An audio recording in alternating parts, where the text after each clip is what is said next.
The breaking point. The Grand Council chamber of the Galactic Alliance stretched across nearly a kilometer, its vast crystalline dome designed to accommodate representatives from over 30 spacefaring civilizations. Floating platforms arranged in concentric circles allowed delegates to position themselves according to their physiological needs: aquatic species in liquid-filled pods, methane breathers behind containment fields, and everything in between. At the moment, all attention focused on the human delegation platform, where Ambassador Elena Reyes stood with perfect composure, though the slight twitch in her jaw betrayed her anger. Behind her stood 4 other humans, their faces impassive but their postures rigid. The Council has heard the human petition regarding the Epsilon Eridani settlement dispute, announced High Arbiter Voxnal, a 12-limbed being whose translucent skin pulsed with bioluminescent patterns. Our ruling remains unchanged.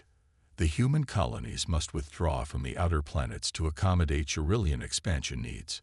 The chamber hummed with the subtle sounds of translation devices and environmental systems. Ambassador Reyes took a measured breath before responding, her voice carrying easily through the chamber's perfect acoustics. The Council seems to have forgotten that the Epsilon Eridani system was terraformed by human scientists over 70 years ago, Reyes said. The Treaty of 2189 explicitly granted humanity development rights for a period of 2 centuries. The Ceruleans had no interest in these worlds until our atmospheric processors made them habitable. High Counselor Tileri of the Cerulean Confederacy rose, his scale-covered head catching the light. Treaties may be reconsidered when the greater good demands it. The Alliance population projections show our species requires additional habitable worlds. The Council has spoken. A wave of murmurs rippled through the chamber. Commander Jackson, the military attaché standing behind Reyes, leaned forward and whispered something in her ear. She gave an almost imperceptible nod. This is the 5th time in 20 years that human territorial claims have been overruled in favor of other species, Reyes stated, her voice taking on an edge that silenced the chamber. Despite humanity's contributions to interstellar medicine, our pioneering work in quantum navigation that made rapid transit possible for all Alliance members, and our peacekeeping forces that maintain stability in a dozen disputed regions. The High Arbiter's appendages twitched with irritation. Ambassador Reyes, the Council acknowledges humanity's contributions, but decisions must balance the needs of all Alliance members. The Ceruleans require. What the Ceruleans require is irrelevant to our legal claim, Reyes interrupted, causing gasps among the delegates. Interrupting the High Arbiter was considered a severe breach of protocol. What matters is the pattern of systematic marginalization of human interests by this Council. The chamber erupted in protests. The Merbanti delegation, floating in their water-filled sphere, flashed patterns of indignation across their translucent bodies. The Vorkesh representatives chittered loudly, their insectoid mandibles clacking. High Arbiter Voxnal raised 3 of his appendages, gradually restoring order. Ambassador Reyes, your tone borders on insubordination. The Council reminds Earth that membership in the Galactic Alliance requires acceptance of Council authority in territorial disputes. Reyes exchanged glances with her team before tapping her datapad. A holographic display appeared above the human platform, showing a 3-dimensional map of Alliance space with human territories highlighted in blue. Let me show you something interesting, Arbiter, Reyes said, her voice now calm but resolute. Over the past 50 years, humanity has ceded territory 17 times due to Council rulings. Not once has another major species been required to surrender a developed world. The display shifted, showing the territorial changes in animated sequence. This isn't balance. It's systematic prejudice. These accusations are outrageous, bellowed Councillor Drath of the Hegemony, his massive form rising from his reinforced platform. Humans have always been too aggressive, too quick to claim resources beyond their needs. Reyes smiled thinly. And yet you depend on our fusion technology to power your homeworlds. You rely on our medical breakthroughs and our navigational systems. Our peacekeeping forces maintain stability in regions where your own forces failed. The chamber fell silent as the implications of her words sank in. Ambassador Reyes straightened her midnight blue uniform and continued. For 3 centuries, humanity has attempted to be a cooperative member of this alliance. We have compromised, yielded, and repeatedly agreed to unfavorable terms, in the hope of eventually being treated as equals. She paused, allowing her words to echo through the vast chamber. That hope has proven misplaced. High Arbiter Voxnell's skin pulsed with caution patterns. Ambassador, choose your next words carefully. Reyes nodded to Commander Jackson, who handed her a small crystalline cube, the formal instrument of diplomatic communication for the Alliance. She placed it on the console before her, where it began to glow with a soft blue light. By authority granted to me by the United Earth Government, I hereby announce humanity's complete withdrawal from the Galactic Alliance, effective immediately. The chamber exploded into chaos. Delegates leaped to their feet, shouted questions, or conferred frantically with their aides. The High Arbiter's attempts to restore order were drowned out by the uproar. "This is an empty threat," shouted Counselor T. Larry over the din. "Humans cannot survive without Alliance trade networks and protection." Reyes waited for the initial shock to subside before responding. "This is not a negotiating tactic, Counselor. As we speak, every human ship, colony, and citizen throughout Alliance space is executing Protocol Exodus. Within 72 hours, no humans will remain in shared territories." The senior counselor of the Merbanti rose, water sloshing in his containment field. "You cannot simply abandon centuries of integration. What of your responsibilities, your treaty obligations? All debts will be settled, all obligations fulfilled." Reyes replied calmly. "We leave with clean accounts. After that, humanity will chart its own course." "And what of the defensive pacts?" demanded another delegate. "The shared technologies, the maintenance of critical infrastructure." Commander Jackson stepped forward. "All human-designed systems have been prepared for transfer of control. Alliance engineers will receive complete documentation for continued operation. However, future updates, innovations, and technical support will no longer be available."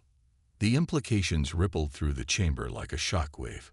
Numerous Alliance worlds depended heavily on human technological expertise, particularly for the maintenance of complex systems like quantum communications arrays and gravitational stabilizers.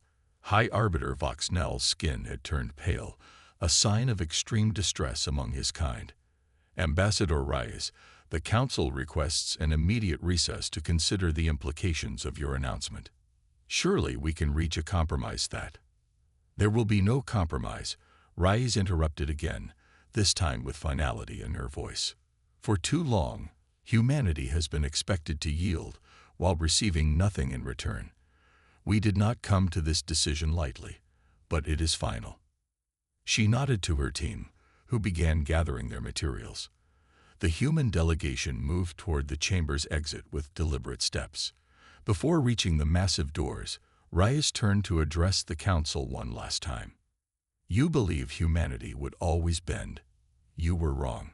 Should we ever return to this chamber, it will be as equals, not as supplicants."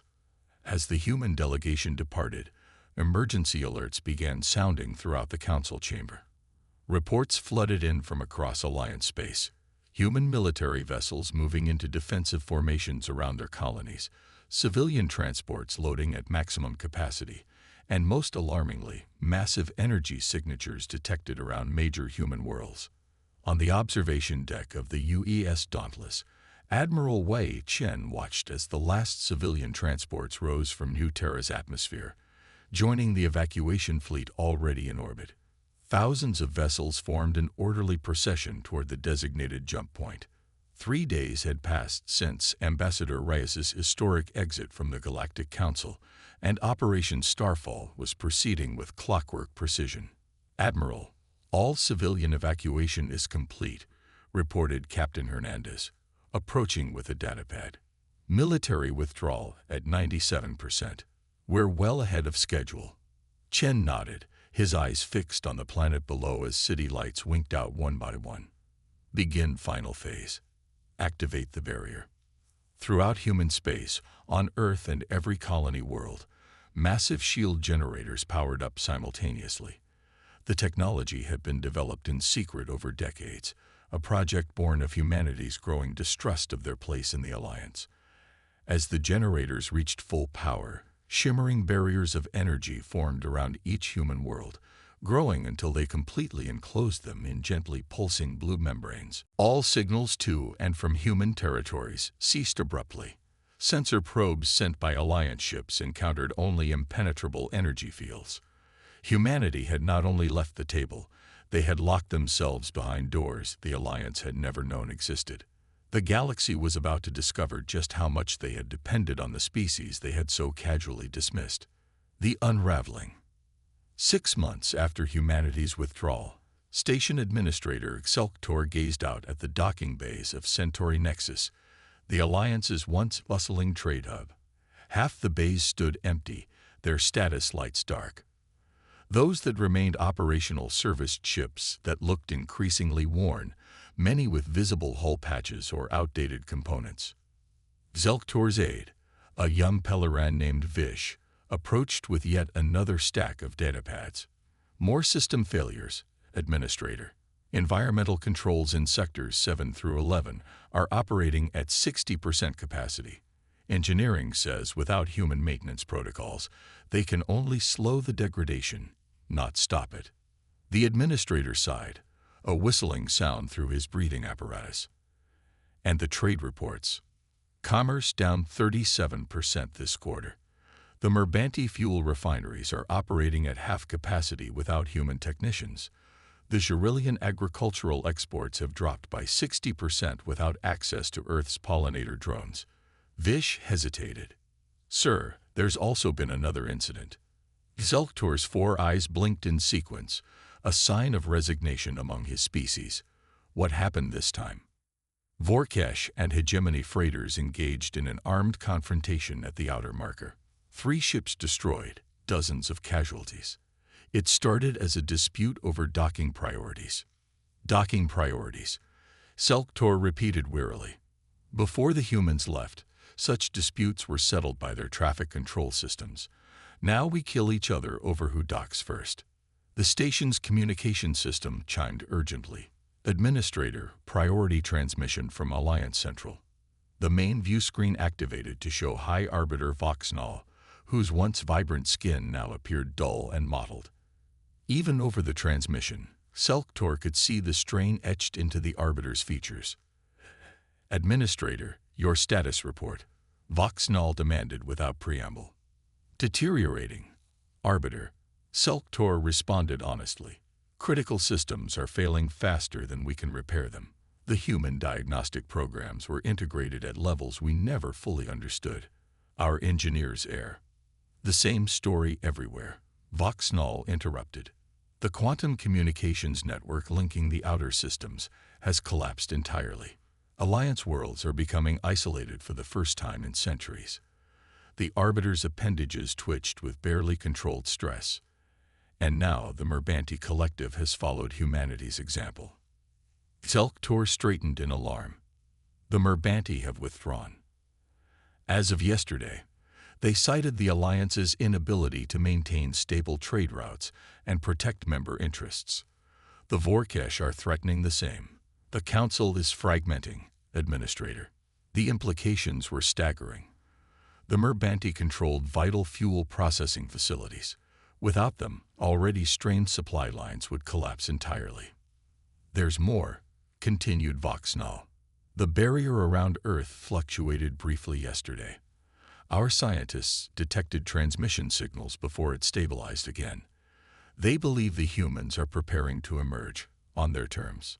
After the transmission ended, Xelktor stared out at the struggling station. In just 6 months, the carefully balanced galactic community had begun to unravel. Alliances that had stood for centuries were fracturing. Species that had cooperated peacefully now competed desperately for dwindling resources. No one had anticipated how deeply humanity had integrated themselves into the fabric of galactic society, or how catastrophic their absence would be. On the Gerillian homeworld, Councillor Larry faced an angry crowd outside the governmental compound. Food shortages had triggered riots in 3 major cities. The atmospheric processors, designed and maintained by human engineers, were showing critical failures, causing air quality to deteriorate rapidly in the planet's artificially maintained habitation zones. "Where are the emergency supplies promised by the Council?" shouted one citizen, scales bristling with anger. "My children cannot breathe the air in our dwelling," cried another. Larry had no answers to give them. The Alliance relief ships had stopped coming weeks ago, their own resources stretched beyond breaking point. The territories that the Gerillians had so eagerly claimed from humanity now stood empty and useless. They lacked the expertise to operate the advanced terraforming systems left behind. Across Alliance space, similar scenes play out on dozens of worlds. The hegemony's massive shipyards fell silent as the specialized components, once supplied by human manufacturers, became unavailable.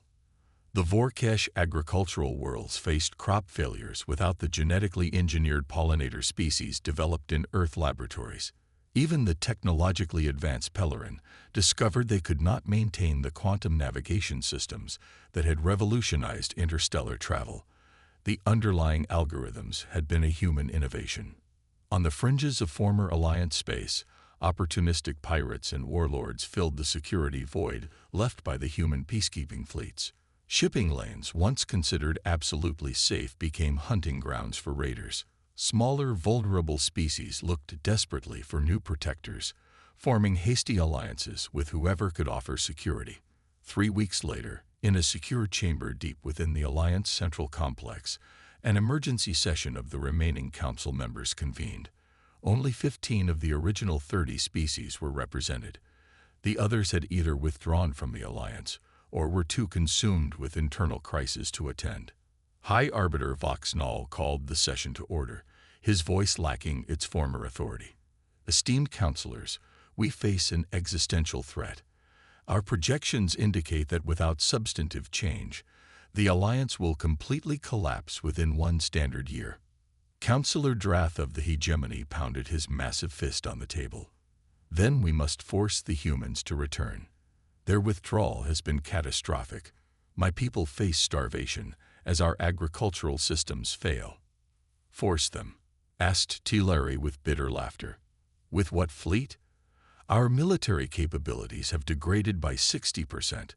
The humans' defensive barriers remain impenetrable, and our scientists still have no idea how they function." "Perhaps," suggested the Pellerin representative, her voice a melodic whisper, "it is time to acknowledge our error and seek reconciliation rather than confrontation." The chamber fell silent as the implications of her suggestion sank in. For the proud Alliance leadership to approach humanity as supplicants would be unprecedented. A complete reversal of centuries of established hierarchy. Voxnall's skin pulsed with resignation patterns. "We have no choice. A delegation must be sent to the Sol system to request negotiations." 2 weeks later, a single Alliance diplomatic vessel approached the shimmering barrier surrounding Earth. For months, all attempts at communication had been met with silence. Sensor probes sent to study the barrier had either malfunctioned or been destroyed by its energy field. This mission was their last hope. The diplomatic team, led by Voxnall himself, watched nervously as their ship approached the shimmering blue barrier. For the first time in his long diplomatic career, the High Arbiter felt genuine fear, not just for himself, but for the civilization he represented. "We're receiving a transmission," announced the communications officer, surprise evident in her voice. From Earth. A holographic projection materialized in the center of the bridge. Ambassador Elena Reyes appeared, looking remarkably composed. Behind her stood several human officials in formal attire rather than military uniforms, a subtle but encouraging sign. "High Arbiter Voxnall," she acknowledged with a slight nod. "This is unexpected." Voxnall's skin pulsed with formal greeting patterns. "Ambassador Reyes, on behalf of the Galactic Alliance Council, I request permission to enter Earth space and open diplomatic negotiations regarding humanity's potential return to the interstellar community." For a moment, Reyes said nothing, her expression unreadable. Then, "Your request is granted, Arbiter. Coordinates for approach are being transmitted to your navigation system. A limited section of the barrier will be deactivated for your passage. Any deviation from the designated flight path will result in immediate defensive measures." The transmission ended abruptly, leaving the bridge in silence. "She didn't even ask why we've come," whispered one of the aides. "She doesn't need to," replied Voxnall bitterly. "They've been watching us fall apart." As their ship passed through the temporary opening in the barrier, the Alliance delegation got their first glimpse of Earth in 6 months. What they saw astonished them. Rather than a civilization in isolation, they witnessed a planet bustling with activity. Massive new orbital structures surrounded Earth. Construction projects on a scale that should have taken decades, not months. Thousands of ships moved in precise patterns between Earth and its moon, where new installations gleamed in the sunlight. "By the ancestors," muttered T. Larry, who had insisted on joining the delegation. "They haven't been hiding. They've been building." The diplomatic vessel was escorted to a massive orbital station that none of the delegates recognized from previous visits to Earth. As they docked and were led through gleaming corridors, they observed humans going about their business with purpose and efficiency. There were no signs of the hardship or scarcity that plagued Alliance worlds. The delegation was shown to a spacious conference room with a spectacular view of Earth below. Ambassador Reyes entered with a small team, including Commander Jackson and several civilians in formal business attire. "Welcome to New Horizons Station," Reyes said. "It didn't exist when we last met. We've been quite productive during our independence." Voxnall struggled to maintain his diplomatic composure. "Ambassador Reyes, the Alliance faces unprecedented challenges since humanity's withdrawal. Critical systems are failing. Trade routes have collapsed. Several member species have followed your example and withdrawn from the Alliance. And you believe humanity should return to fix these problems?" Reyes asked, her tone neutral. "We propose a new partnership," Voxnall said carefully. "One that acknowledges humanity's vital contributions and ensures equitable treatment in all future Council decisions." T. Larry leaned forward. "My people are suffering, Ambassador. The atmospheric processors you designed for our colony worlds are failing. Our children cannot breathe." For the first time, a flash of emotion crossed Reyes's face, a mixture of sympathy and vindication. "I warned the Council repeatedly that treating humanity as a junior partner while depending on our technology was unsustainable. Those warnings were ignored." "We acknowledge our error," Voxnall said, the admission physically painful to his pride. "The Alliance needs humanity. We are prepared to offer significant concessions." Reyes exchanged glances with her team before responding. "Humanity has discovered something valuable in our isolation, Arbiter. We've rediscovered our independence, our ingenuity when not constrained by Alliance politics. We've advanced more in 6 months than in the previous 20 years." She gestured toward the window, where Earth shone blue and vibrant below. "We've built new industries, developed technologies we kept hidden from the Alliance, and strengthened our position. We no longer need the Alliance." The delegation sat in stunned silence. This was worse than they had feared. If humanity refused to return, the Alliance would almost certainly collapse completely. However, Reyes continued, "Humanity has never sought isolation as its ultimate goal. We have terms for re-engagement with galactic society." She activated a holographic display showing a new organizational structure, not the Alliance as it had existed, but something entirely different. "We propose the formation of the Interstellar Cooperative. Equal representation for all member species. Unanimous consent required for territorial reassignments. Shared responsibility for technological development and maintenance." "This would mean dissolving the Alliance Council entirely," Voxnall said, aghast. "Centuries of tradition. Centuries of inequality," Reyes corrected firmly. The old system failed. It's time for something new. T. Larry studied the proposal with growing interest. And what of immediate aid? My people cannot wait for a new political structure to be implemented. Humanitarian assistance will begin immediately upon agreement to these core principles, Rice answered. Emergency medical teams and engineering specialists are already prepared for deployment. Commander Jackson stepped forward. We've also developed upgrades to the atmospheric processors. They'll function more efficiently and require less specialized maintenance. As the negotiations continued into the night, the Alliance representatives slowly came to terms with the new reality. Humanity wasn't returning to the fold. They were redefining the relationship entirely. The species that had been dismissed as too young, too impulsive, too aggressive had matured during their isolation. They had emerged stronger, more advanced, and with a clear vision for the future. 3 weeks later, representatives from 27 spacefaring civilizations gathered in the Grand Chamber of New Horizons Station. Unlike the hierarchical arrangement of the old council chamber, all delegates sat at a circular table of equal positions. Ambassador Reyes and High Arbiter Voxnell jointly presided over the historic session. We gather to sign the founding charter of the Interstellar Cooperative, announced Reyes, her voice carrying throughout the chamber. A new beginning based on equality, mutual respect, and shared responsibility. As each representative stepped forward to add their signature or biological marker to the document, news of the agreement spread throughout known space.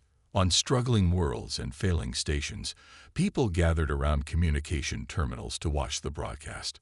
Supply ships bearing the new cooperative emblem were already en route to the hardest-hit regions, carrying emergency supplies and technical teams. On the observation deck of New Horizons Station, Admiral Chen stood beside Ambassador Reyes after the ceremony, both gazing at the stars visible beyond Earth's atmosphere. "Do you think it will last?" Chen asked quietly. Reyes considered the question carefully.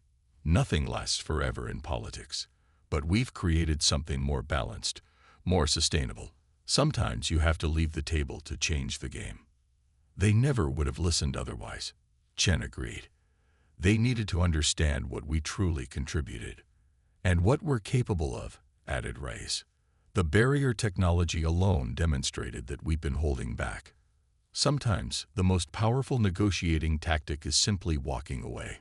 As humanity re-engaged with galactic society on new terms, the painful lessons of the past were not forgotten. The species that had once been dismissed as newcomers now stood as architects of a new interstellar order. They had proven that in diplomacy, as in all things, there comes a point when the most effective strategy is to simply walk away and let the others discover what they've lost. The galaxy had learned a costly lesson. Underestimate humanity at your peril.